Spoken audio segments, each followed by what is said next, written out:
haver inúmeras complicações isquêmicas, cuja verdadeira frequência nós não conhecemos. As publicações elas têm casuística bastante distinta, e as casuísticas, inclusive, não são muito grandes, a amostragem não é muito grande, então a gente não conhece a verdadeira frequência de todas essas complicações. Entretanto, sabemos que as mais importantes são a claudicação glútea, a disfunção erétil. A colite isquêmica pode ser que ela aconteça numa frequência muito maior da que a gente tem a oportunidade de diagnosticar, porque ela pode ocorrer de maneira subclínica.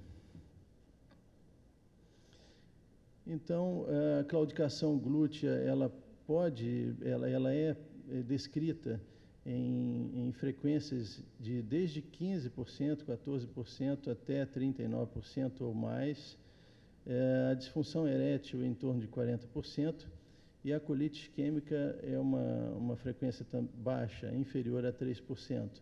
As outras complicações mais graves, elas são basicamente até relatos de caso, a frequência é muito baixa. Então, vamos interpretar algumas publicações dos autores que têm maior casuística sobre o tema. Manish Mehta, ele publicou em 2004 um trabalho que reflete a experiência de 9 anos, de pacientes que tiveram a oclusão bilateral das hipogástricas, tanto pacientes operados de maneira direta como endovascular. Isso subtraídos de um grupo de 2.100 pacientes que foram operados de aneurisma, 43 homens e 5 mulheres, obtendo a seguinte frequência de complicações: necrose glútea, colite isquêmica, isquemia medular, não houve na casuística desse grupo. A claudicação glútea, de maneira persistente, como os autores chamam, aconteceu em aproximadamente 15% do total. Vejam que sofreram a oclusão bilateral das hipogástricas, e a impotência, mesmo com a oclusão bilateral, ocorreu em 11% nos endovasculares, 20% na cirurgia direta, 14% total. Ainda desse mesmo grupo, há uma outra publicação com resultado bastante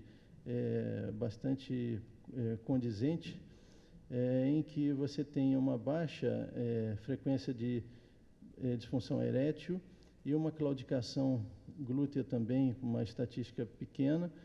Isso mesmo num grupo grande, de 134 oclusões unilaterais e 20 oclusões bilaterais, também do grupo do Manish Mehta. Então, nos vem a pergunta: por que as complicações isquêmicas pélvicas são pouco frequentes? E o próprio autor, ele formula uma hipótese, uma versão dele, de que, na verdade, a isquemia pélvica ela não é tão secundária à oclusão trocular da artéria hipogástrica, e sim da perda da microcirculação, ou seja, da perda dos ramos terminais da circulação colateral pélvica. Isso sim produziria isquemia, e propõe uma série de medidas que ele adota para diminuir a ocorrência das complicações isquêmicas. Dessas, mais importante é a embolização da hipogástrica na sua origem. As outras são mais ou menos evidentes: heparinização, o combate ao choque, né? Também outros autores, especialmente Iliopoulos, fizeram outros estudos diferentes, ainda, o Iliopoulos ainda com a cirurgia convencional, mostrando que, na verdade, a artéria hipogástrica ela não tem toda essa importância que a gente acha para a colateralização da hipogástrica contralateral. Ou seja, na verdade, a ilíaca externa e a femoral ipsilateral têm uma contribuição mais importante do que a própria hipogástrica contralateral no suprimento da circulação, dessa colateralização.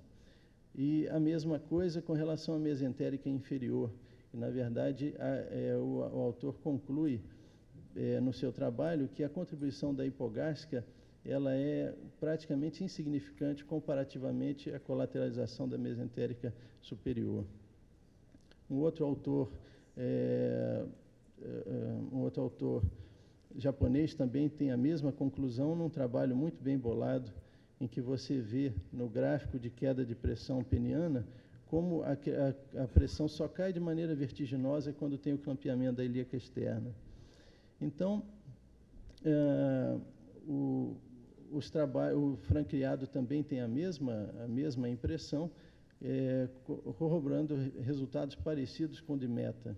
Então, concluindo, devemos tentar preservar o fluxo de pelo menos uma das artérias hipogástricas.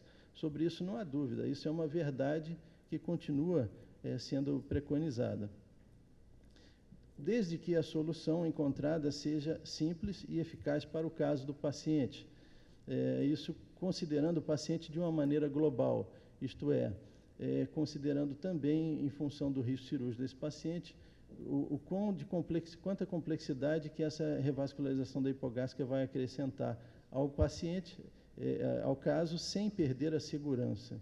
Essas são as mesmas recomendações, inclusive, que são apresentadas pela Sociedade de Cirurgia Vascular Americana, em que recomenda a preservação do fluxo de pelo menos uma das artérias hipogástricas, mas também, como recomendação, prevê a possibilidade da oclusão até de ambas as artérias hipogástricas, desde que isso seja justificado naturalmente por uma dificuldade técnica específica, como pode ser o caso de um aneurisma de hipogástrica bilateral. Então, as duas coisas seriam corretas tecnicamente falando, evidente na individualidade do caso.